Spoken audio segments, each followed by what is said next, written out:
Welcome, Crusaders, and thanks for joining me for Pathfinder, Wrath of the Righteous.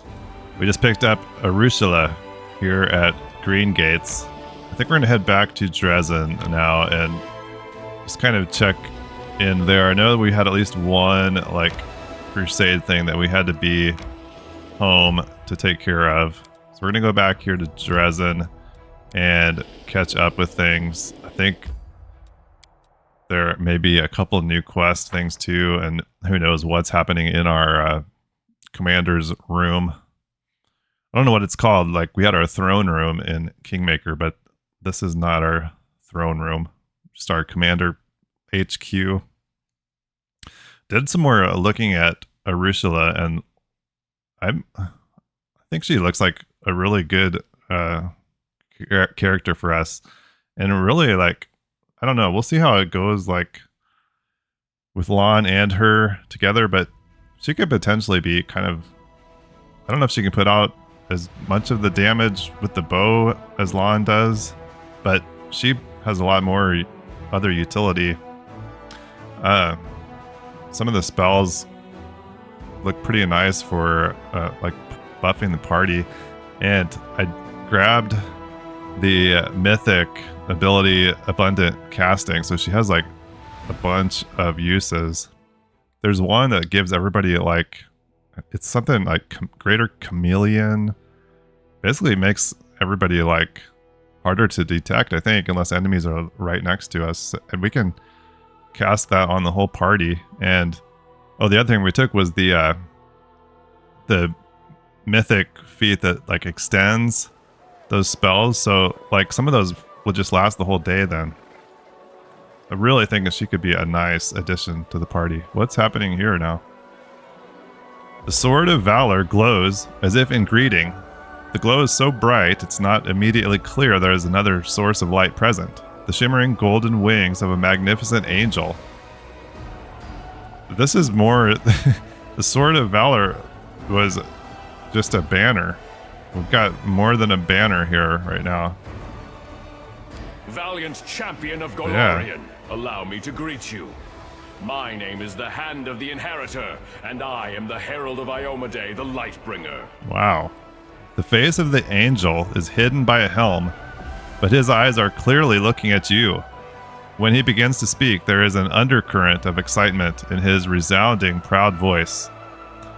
The angel then drops to one knee before you, his grace belying his monumental stature. Wow.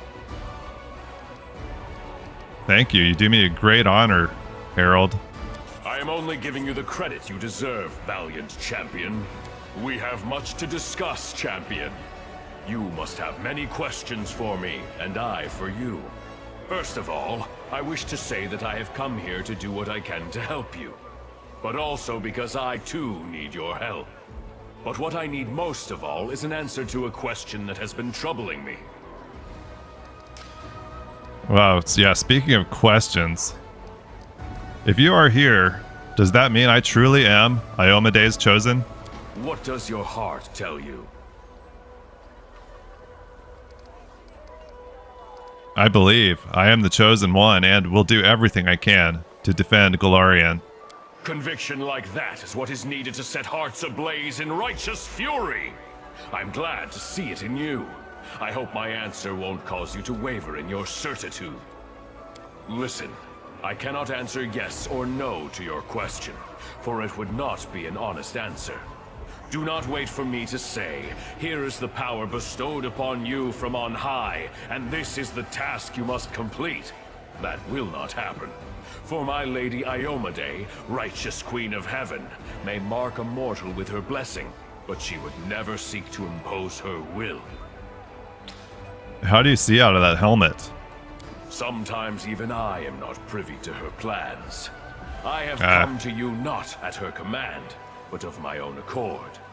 But I would recognize the light of heaven in any soul, and I see it in you. I can only guess how and why it was lit.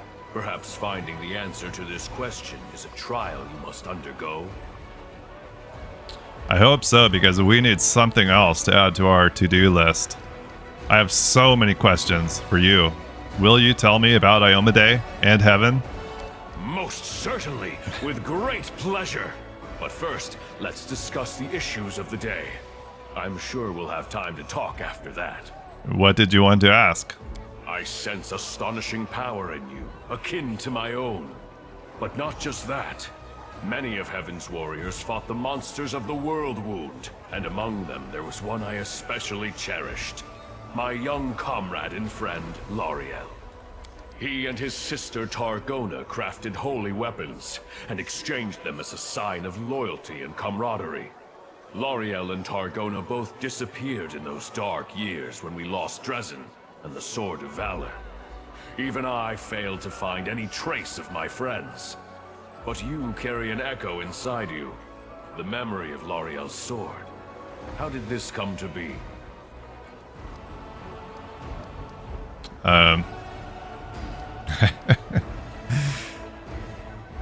When you say I carry an echo of Lariel's sword, do you mean this? Oh yeah.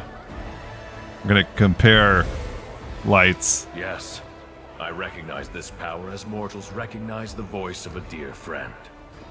It's so sad to know I will never again see the one to whom this sword once belonged. But to see its light still shining in worthy hands gives me hope. The angel makes a gesture, as though wanting to touch the light, but stops himself at the last moment. His voice is soft and sad.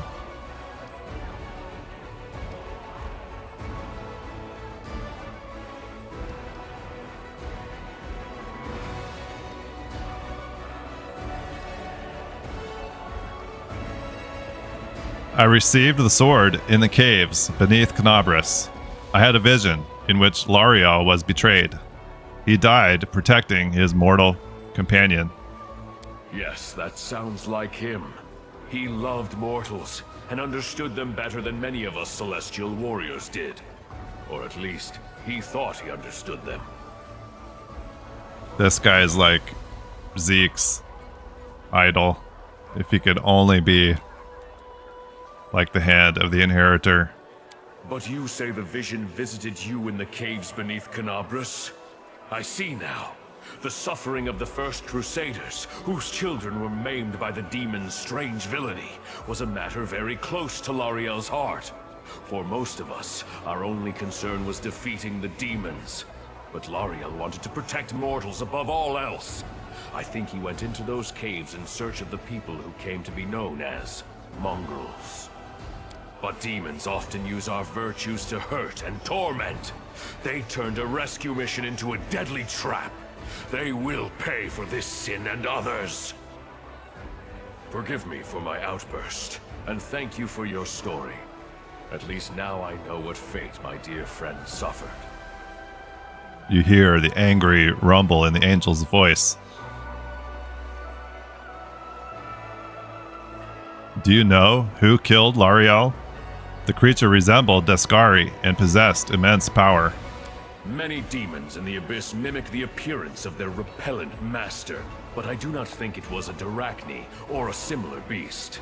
I find myself reluctant even to utter this name under the skies of Golarion, but there is a monster who takes special pleasure in killing warriors of heaven. It's called the Echo of Descari, for it truly is an echo. Not a demon born of the Abyss, but an artificial creation of the Lord himself, wrought by him and several of his mortal followers. I sense his fetid mark in this tale. The Echo likes to strike by stealth, weaving an intricate web of lies and treason, and he despises everything connected to heaven and Iomedae. I am not in the least surprised that he hunted Lariel down. Do you know anything about the people who accompanied Lariel to the caves? Most of them were traitors, but one girl stood against them, and she perished. Alas, I do not know the names of traitors or the heroine. Lariel died shortly before the World Wound opened its mouth for a second time, devouring new lands. Many Crusaders disappeared in those dark days of chaos. The lists of the dead and missing were long. I assume the names of Lariel's companions were lost along with them. Perhaps those traitors are honored as fallen heroes today. I have no more questions. I do. This story is not over, and I humbly ask for your help. What help would the herald of a goddess need from me? I will ask for help not for myself, but for the righteous souls who may be in danger. Listen, I am going to reveal a secret to you that no Crusader has known before, except for the righteous Queen Galfrey. The demons believe their control over the world wound is absolute, especially at its heart, the corrupted lands near the Threshold Fortress. But this is not true. There, in that web of evil, lies an enclave of the forces of good, the last shrine of ill-fated Sarkoris. That place is called Pelura's Fall. The Shimmering Maiden is an Imperial Lord, our comrade and friend. She was able to conceal her temple from the eyes of the demons, and keep it hidden all these years, from the opening of the world wound until this very day. Pelura's Fall. The waterfalls that gave name to the temple have run dry, but not the bravery of those who stood guard when their nation fell. The servants of Pelura have an important mission. They explore the world wound from the inside, looking for ways to close it once and for all and restore the lands of Sarkoris. They have risked their lives, forsaking all joys and rewards in pursuit of this goal, and they have been busy with their research for 100 years. Secrecy is their only protection. If that is lost, all the forces of the Crusader army will not be enough to protect the temple. I would not reveal this secret to anyone else, but the light of heaven is so bright in you that I cannot help but trust it. Moreover, I would like you to visit Pelura's Fall with me. There are 2 reasons for this. First, I am worried about the fate of our valiant allies, and I want you to meet them, champion. Second, I would like you to show them the light of Lariel's sword. We like to show people our light. As I mentioned, this sword was created by his sister Targona. She went missing at the same time as her celestial brother. We found no evidence of her death nor any other trace of her. But by touching the sword she made, the seers of Pelura might shed some light upon her fate. Please, help me in this task. My heart yearns to find my lost comrades, or to punish those responsible for their deaths. Tell me about Pelura. She is an Imperial Lord, a powerful angel, one of our most important allies, and my loyal friend. She is the mistress of the stars, and the mysterious light of the Aurora. Sarkoris was the land where Pelura was revealed with particular fervor, where her most important temples were located. When the demons came to this poor land, the priests and devotees of Pelura accepted the challenge bravely. Many died protecting and healing their friends in the first years of the calamity. This saddened the Shimmering Maiden. Pelura boldly decided to intervene in the affairs of mortals, and used powerful spells to hide her main temple.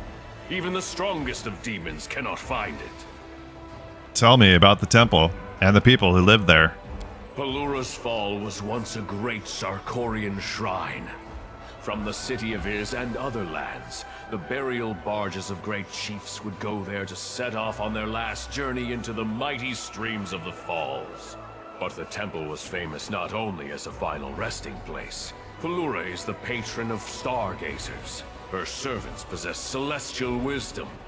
In reading the stars, they discover the mysteries and secrets of the world. In times of old, people would seek their counsel on many different matters, and they were respected and honored throughout Sarkoris. Today, Pelura's Fall is not what it once was. 100 years of isolation has placed an unbearable burden on the shoulders of the stargazers and their guards. But they persevere, despite the hardships.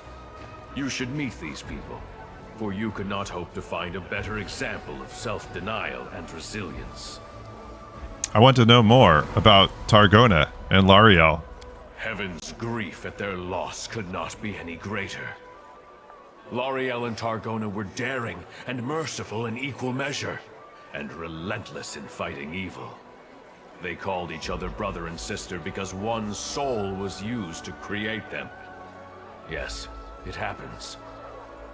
Sometimes an angel is made of many souls, or the essence of the upper planes. And sometimes, one soul can give life to several supernatural creatures. This was the case with Targona and L'Ariel. When the world wound opened, they were the first to go to the mortal's aid. Alas, heaven was in extreme upheaval after great Arodin died. When the evil mind of Arilu Vorlesh, paired with the will of cursed Discari, shook the foundations of the world, while the other angels and Imperial Lords were slowly waking up to the disaster that was unfolding by holding councils and getting bogged down in speculation. Targona and L'Ariel were already fighting demons, leading refugees out of the fallen Sarkoris, and trying to find out what had happened on Golarion and how to deal with it. For what had happened was so monstrous, so extraordinary, that even heaven did not know what to expect next. When Mendev answered the challenge of the Abyss and became the Kingdom of Crusaders, Targona and L'Ariel shared the hardships and glories of the First Crusade with their mortal comrades. And then they both disappeared. First L'Ariel, and then his sister immediately after. I was unable to search for them the moment I found out, for the world wound had just reopened and Dresden had fallen. It was a tremendous blow for everyone. By the time I was able to begin the search, the tide of chaos had swept away all traces of them. Only your arrival has shed some light on the sad fate of L'Ariel. Wow. Are we ready to go right now? I don't feel like we're quite ready.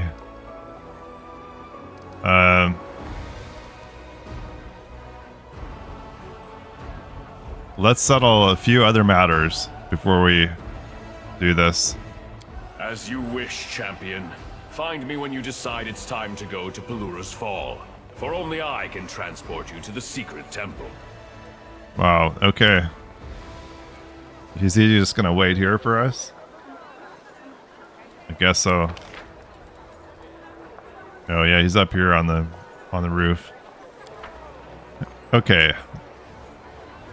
I'm gonna check spell books and then I think we'll rest first thing so that we are ready to go.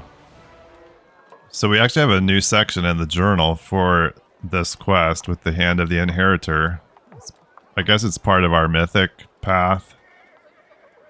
Devotion to duty, devotion to a cause, devotion to the pursuit of knowledge. How thin is the line between these and insanity? In the heart of the cursed lands, there is an enclave of stargazers and priests striving to solve the puzzles of the world wound. Isolated for 100 years, keeping their very existence a secret, they have been trying to find a vulnerability in the scar connecting Golarion and the Abyss. Were they up to the task entrusted to them? The commander will find out for himself. The herald of the Radiant Goddess can transport the commander to the secret shrine. He is but waiting for the commander's signal. I mean, do we just go there right away? I'm tempted to, because I'm curious. Let's rest. We've got a visitor here. Captain Harmatton. Hail, Commander. Before you, an aged yet fit and sturdy Garendi stands at attention. His dark skin has an earthy tone to it, and crystals sparkle forth from where his hair and eyebrows should be, clearly identifying him as an Oread. Captain Harmatton, Chair of your Staff Council by order of Her Majesty Queen Galfrey, here to deliver a report. Yeah, we did a couple of the Crusade, whatchamacallits. We set up, I think, one of them I think was to like hire the Staff Council. We did another one too, like there was like a Leadership Council and another one we did. I'm on this council too, Sela salutes briskly. We'll be racking our brains on how to improve troop morale. I reckon the key is to back up our words with actions. Lead your soldiers by example, and they'll be eager to follow. Darren. I'm doomed to be your advisor, but do you know what that means?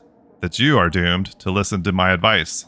To start things off, here's an incredibly novel and deep thought for you. Loyalty, passion, and morale, all of these can easily be bought with money.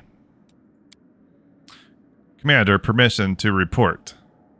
This is Captain Harmatan. We've encountered a problem.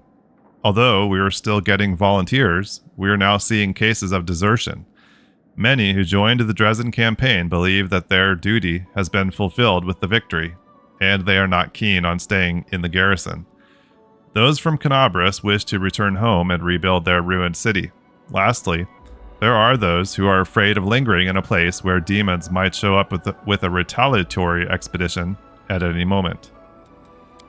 My suggestion is to improve living conditions for the privates. Raise their pay, give them extra rations, and reward those who have distinguished themselves on the battlefield with commendations and gifts. Soldiers don't want to leave armies that appreciate them. Sela, I feel for those folks, but we have to convince them to stay. I think we might get some help from the servants of the gods.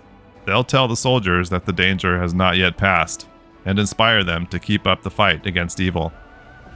As long as the wound is open, the whole world is in danger. We can't just go home and live like we used to, no matter how badly we want that to happen. Darren, this problem is quite simply solved with coin, but handing money out to privates is practically throwing it away. We need to pay the officers handsomely, then they'll figure out how to raise their subordinates' morale. A little trickle down, huh?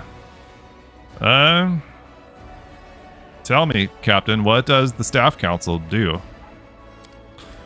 In short, we make sure that whenever orders are given, they are executed properly. Our job is to keep the soldiers' morale high so they always follow their officers' commands without question. As for the officers themselves, we look out for any unseemly or incompetent types who subvert the troops' trust. I have questions for the Council. Understood, Commander. Ask away. Sela, what do you bring to the Council? It's pretty self-explanatory. We're not fighting for a sawmill here. This is a crusade against the Abyss. When you're up against demons, you bring a paladin. It's a rule that's tried and very much true.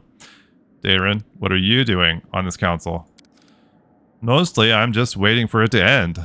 But since I have little choice, I'll give you some advice on how to charm your subordinates, be they people of importance or simple commoners.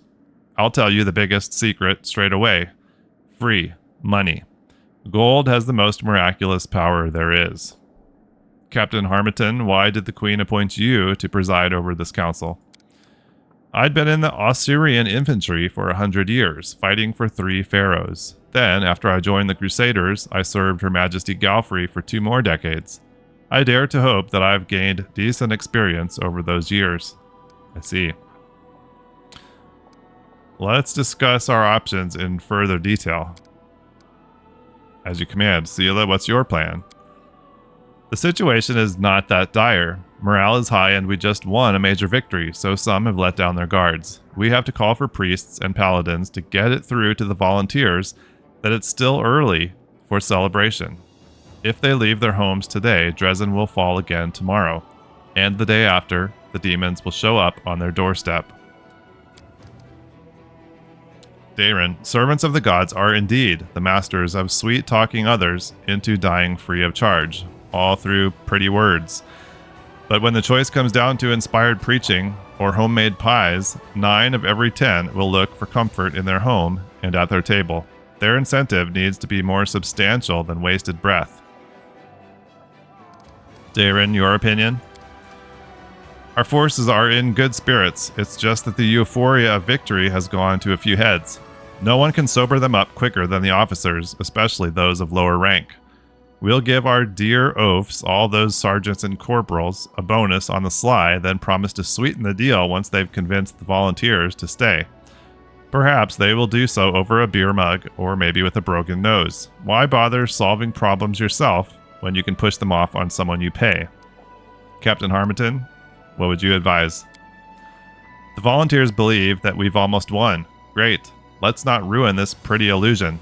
Instead, we'll turn it to our advantage. We'll increase rations and pay for the privates, rewarding the most distinguished with commendations and gifts. Who would abandon the victors when they provide you with good food and even better coin? I think that's the exact same thing he said to us before. Okay. So, Sela unlocks the Glory to the Hero's Decree, which increases morale by 5 to 10 for 30 days. Or we pay the officers, unlocks bribes for the officers decree. Increase morale for 30 days. Is this solely a role-playing choice then? Distributing provisions. That doesn't... We don't get as much morale from that one. Okay, so we would get the most immediate benefit from Darren's proposal. I think we're gonna have to be a little pragmatic on this. As much as we don't like the taste of going along with Darren, I think we're gonna pay the officers and promise that they'll get more if they stop the drain on manpower. Wonderful. I'll get right on it. Well, not me personally, of course. I'll pay someone to bribe the officers on my behalf. Thank you, Commander. Should any other difficulties arise that require your attention, I'll deliver a new report promptly. And you see a Kelid, around 50 years old, dressed in a doublet that looks older than its owner. Once it may have been expensive, but now it's worn and patched. A scabbardless sword hangs on his belt, covered in such a thick layer of rust that it looks more like a club. His flushed, swollen face, spongy nose, and the dark circles beneath his eyes suggest that he is a heavy drinker. When he opens his mouth to speak, your suspicion is confirmed by the stench of stale alcohol on his breath. So, you're the commander, huh? It's a cozy little place you've got yourself here. All these walls, polished furniture, solid, commendable. Why, I think I'll give you a medal for this. And who are you? The man groans as he straightens up, affecting a proud, noble bearing insofar as his decrepitude allows. You'll be pleased to know that I am Thaberdine Quitissimus Hierophantal, rightful heir to the throne of Iz and all Sarkoris. Everyone knows that no king has ever ruled over all Sarkoris, and there is no throne in Iz. How would you know? Have you been to Iz? Have you seen it with your own eyes? You haven't. And if you haven't, maybe there was one. My pops used to tell me about the throne in the palace. It was gold all over, and it was encrusted with all manner of crusty things, like diamonds and fire ants, rubies and buboes. Couldn't take your eyes off of it. That's what kind of throne it was, and it's all mine by right. Can you prove your claim to the throne? Of course, we aren't just some swindlers. We have all the evidence. Here, look. He takes the rusty sword from his belt and shows you the hilt, which features a nearly worn-off golden crest. The grinning animal it depicts most closely resembles a shabby possum. Here, the royal Smilodon is the ancient symbol of the rulers of Sarkoris. I've also got a wart on my chest in the shape of a crown. Of course I'm the heir to the throne. And for those who don't believe me, well, they can get lost. That's what I say. Let them go to Pulura's Fall, where all the kings of Sarkoris are buried. There, my entire family tree has been written in stone. Go and read for yourselves. Well, we just found out about Pulura's Fall. Why don't you tell us what's there? Are you deaf or what? You should drink a pine needle infusion. It'll do wonders for your ears. And your eyes, too. I'm telling you. All the dead Sarkorian kings are in the ground there. In mausoleums, tomb burials, and those whatchamacallits, obelisks. That's right. And it's all written there about my ancestors. And about me, too. Just go look and everything will make sense. By every law of the land, I'm king. Well, we were planning to go there. What do you think you're entitled to? We are simple people. We don't need much. I mean, no, that's not what I meant. We aren't simple people, not simple at all. And we need a great deal. A king's palace, a throne, lands. But all that can wait until you take back Iz and make all the demons leave. As for now, I wouldn't mind having a king's residence here in Dresden. A place to sleep and some hot food. That'd be a start. We had a trickster option. Okay, I guess our only option here is to throw this imposter out of your soldiers. Hey, why? How could you? Wow, some commander you are. Let's check in here. I spent all the, pretty much all of the materials points that we had to build a few things in a couple of the fortresses back near Canabras. So we built I think it was like a couple hospitals and supply houses and an inn, which all have some minor but nice benefits. Forming a staff council. We finished this. Staff council is assembled and awaits the commander at the headquarters for the first meeting. Was that what we just had? I think so. So events. Dwarven property.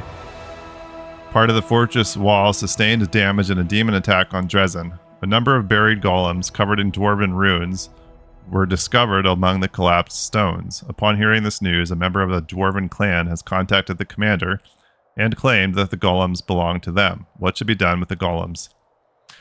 It'll be interesting to see if one of these repeat like they did in Kingmaker. We eventually kind of kept getting some of the same ones multiple times. Guess we'll find out. We can give the golems to the dwarves and get 40 material points, which those things go pretty quick when you're building stuff in the forts. Keep the golems inside the walls. Get some military points. I don't know. Is this our... I think we can see the stats here. Leadership's rank 2. We must have to... Like, are these all ready to rank up? Is that what... Oh, yeah, okay. Each of these... So we need to do these, that's going to rank them up.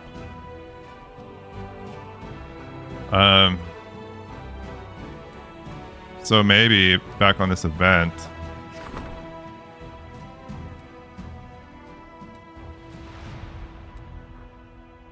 Wonder how this works, like... We keep gaining the XP and it'll carry over after we rank up.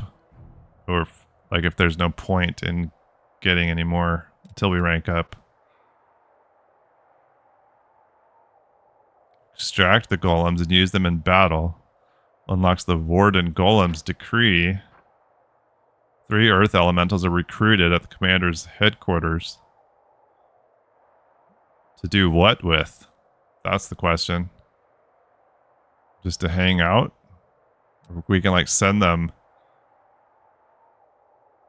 Maybe, can they become part of our army? Force the dwarves to pay for having illegally stored the golems inside the walls. Ransom from the mountains decree. 12 shield bearers are recruited. Okay, those must be recruits for our army. Yeah. 12 shield bearers and 1,500 finance points.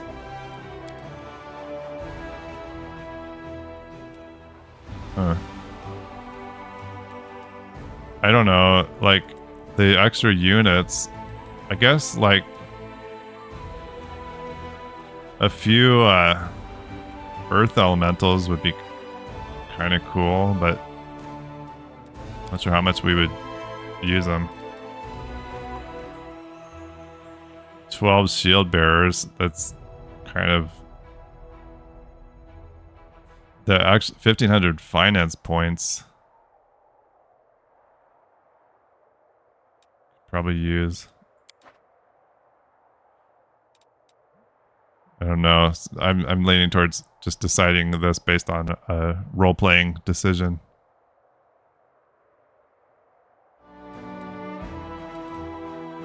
Maybe since we have a lawful choice here, let's just give the golems to the dwarves if they actually belong to them. We'll get some materials points, which we can definitely use. The dwarves have accepted the commander's fair decision and sent generous gifts in return. Okay. Alright, that will seem like a lot of agonizing over a minor little event card, but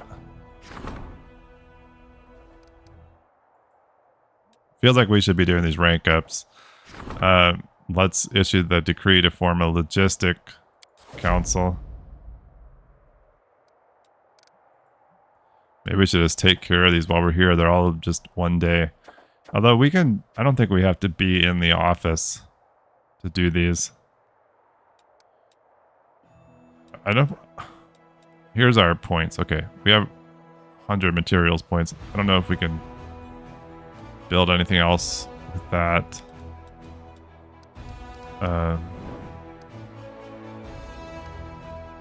Check the campaign. Yeah, so we built some things here at Villareth Ford's Outpost and Gargoyle Canyon. I don't think I had enough. Let's look at Gargoyle Canyon. We have 4 slots, and I think I only had enough materials to fill up 3 here. Yeah. So we're building. We've got an inn, a supply center, and a hospital going. We could build something else now.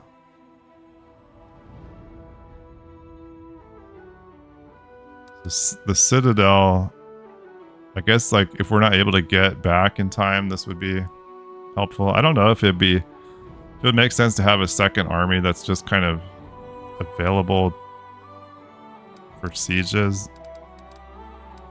Yeah, it seems like we're probably just going to want our main army if we can. So we could build a second hospital.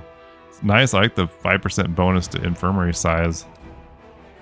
Seems more potentially useful than the watchtower.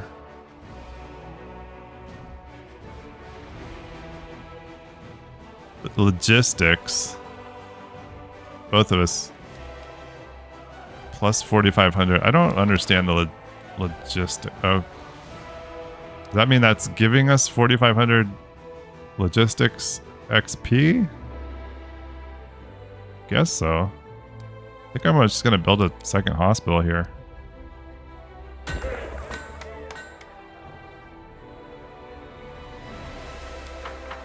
Okay. Well, we've got a few things going. We used all our materials, so can't really do much more with that. Unless I guess we can use our gold to buy them. So I think before we head out anywhere, we need to visit a merchant to sell things that we picked up. And then I think, I don't know, maybe we just maybe we'll go ahead and head to that with the Hand of the Inheritor. Check out the place that he wants to go with us. Let's talk to Wolser. We haven't spoken to him since we've all gathered here in Dresden. Are you going to manage the fortress now? No way, Commander. Quartermaster throws up his hands. Not in a million years. I can manage an expedition just fine, but running a fortress is a different kettle of fish. That's enough work to make a man's head explode, which is why they sent us an expert from Neuroscience. Her name is Dorgolinda Stranglehold. I've seen how she handles things. She knows what she's about, that one. Iomedae bless her. She'll be managing the fortress, and I'll keep taking care of the soldiers, just like I've been doing. I don't think we met Dorgolinda yet, have we? We've got at least a couple places we've never visited yet here in Dresden. I believe one would be the inn and the jewelry artisan up here. So let's go up here and see if we can check those out. I know we went in the tavern because that's where we met Greybore, but I think we were kind of on a beeline when we went up there, and I didn't stop in either of these places. So let's see. Here's the inn. I remember talking to One-Eyed Devil, but I don't think we ever went in here.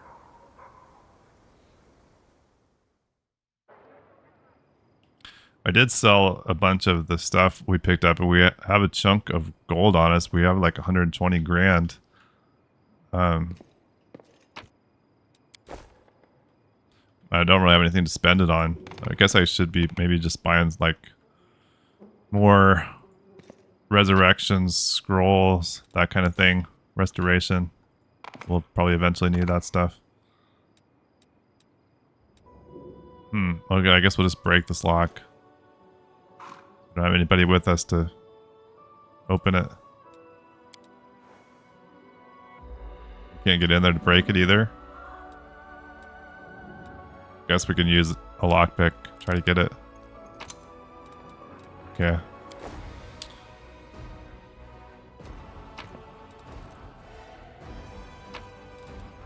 Book here. Crusade Chronicles. Better check that one out. We learned something from that. I'm not going to be able to... Oh, here. Plus 10 HP. Okay.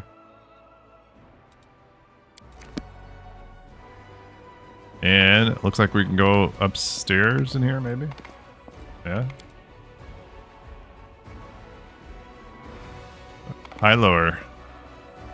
He is the mercenary guy. Okay. Congratulations on taking Dresden, Commander.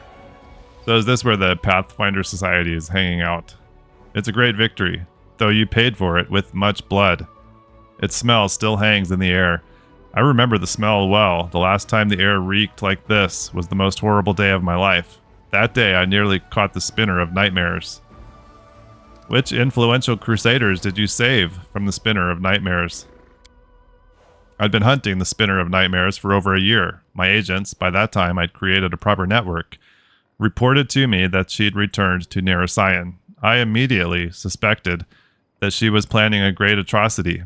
By that time I'd learned all too well that the spinner was master of illusions and charms. That's why I never left the house without this. High Lord takes a monocle from his pocket and puts it on carefully. This is the eye of truth. It allows me to see through illusions. My friend got it from the priests of Nethys. However, neither this monocle nor my network of agents were adequate to prevent the attacks, and we were nearly too late. The Spinner of Nightmares decided to strike at the Cruciform Cathedral. They had gathered to celebrate the victory of the First Crusade. It was a great holiday, and there was a lavish ceremony at the cathedral. An influential priest, Anthoclitus, was in charge of the festivities. They were intending to crown him with a tiara, a symbol of his high status, but the sacred tiara had been replaced. The spinner had obtained an incutilus, a sentient and rather ominous cephalopod from the other end of the world. She'd raised it from an elver and trained it carefully, and she cast an illusion on it so that everyone would see it as a tiara. The moment its shell was placed on Anthoclitus's head, the cephalopod would release its tentacles and penetrate the priest's skull. Its poison would seep into his brain, and it would seize control over Anthoclitus's dead body. Whatever. Fortunately, we were able to stop this madness in time. I spotted the Spinner of Nightmares in the crowd, chased her down, and we ended up crossing swords on the roof of the cathedral. I nearly defeated her, but she fled upon a giant stallion which was able to run across the air as if it were on the ground. I was so close to catching her. She had suffered a setback, but I let her escape. My lord's bitter and angry smile shows he hasn't made peace with his failure. Okay, these like told me about your confrontation with the spinner. a long story. Telling you everything would take 2 days. I feel like we already been through that with him. I don't know. Maybe another time we'll go back through that. All right. We don't need any mercenaries right now. We can listen in on their conversation here. Managed. One old Kelid told this my brothers and me on his deathbed. Then he died, and no one knows but us. I know this is their sacred forest. They prayed in the meadow of the spirits. Shamanic relics, you say? A big treasure? It sounds like a lie.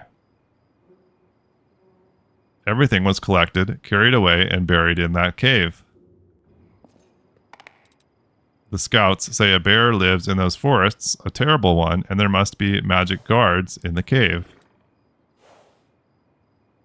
That's why we suggest you come with us. We'll split the treasure equally. Okay, I was waiting for like a journal update. Nenio's in here. See what she has to say. So, the experiment. Nenio gestures excitedly. I will need some supplies for this one. Boy, please bring me a bottle of alcohol. Any will do. And please hurry up. Science can't wait.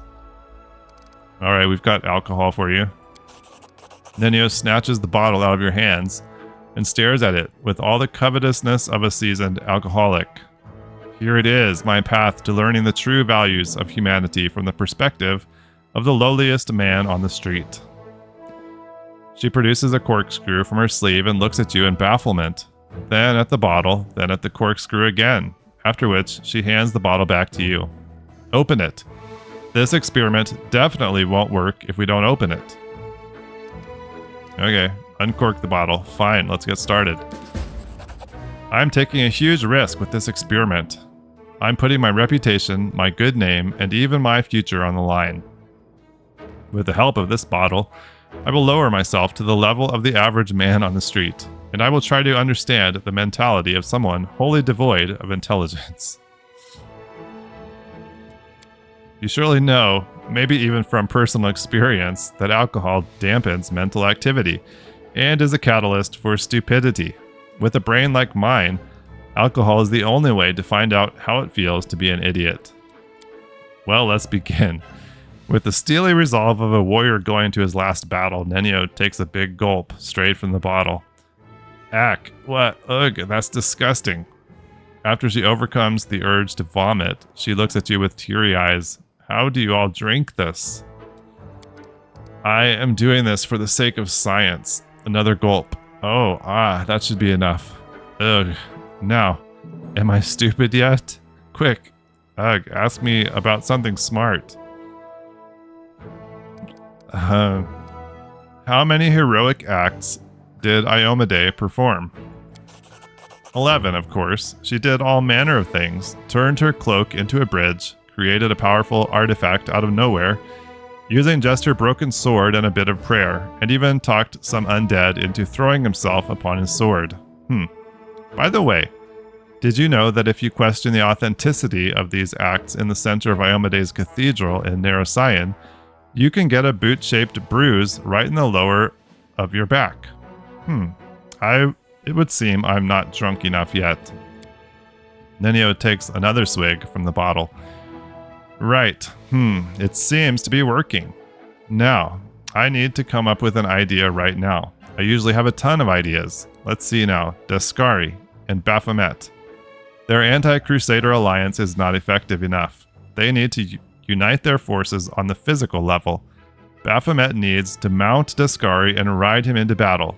2 in 1. Yes, the experiment was successful. I'm definitely drunk. She takes another gulp from the bottle to further confirm her condition. So, how does it feel to be drunk for the first time in your life, from a scientific point of view? Terrific. I have definitely become more stupid. More than that, I am as dumb as a box of rocks, and right now I don't give a rat's ass about science. Wait, I think I've got it. That's how men on the street see science. They don't give a rat's ass about it. Who cares how many heroic acts Iomedae performed, 1,000,000 or not a single one? Iomedae is over there, Nenio says with a vague wave of her hand, whereas the bottle is right here, where it belongs. Alright, I hope you're satisfied now. Incredible. My intellect never stood a chance in its battle with alcohol, and what is most striking, this fact doesn't bother me at all. It feels like all the thoughts in my head just went poof and disappeared. My thirst for knowledge, my desire to prove myself, they're all gone. My mind is so calm, it's actually a little frightening. I simply must describe this condition for my encyclopedia, but I'll get to that later. I just don't feel like it right now.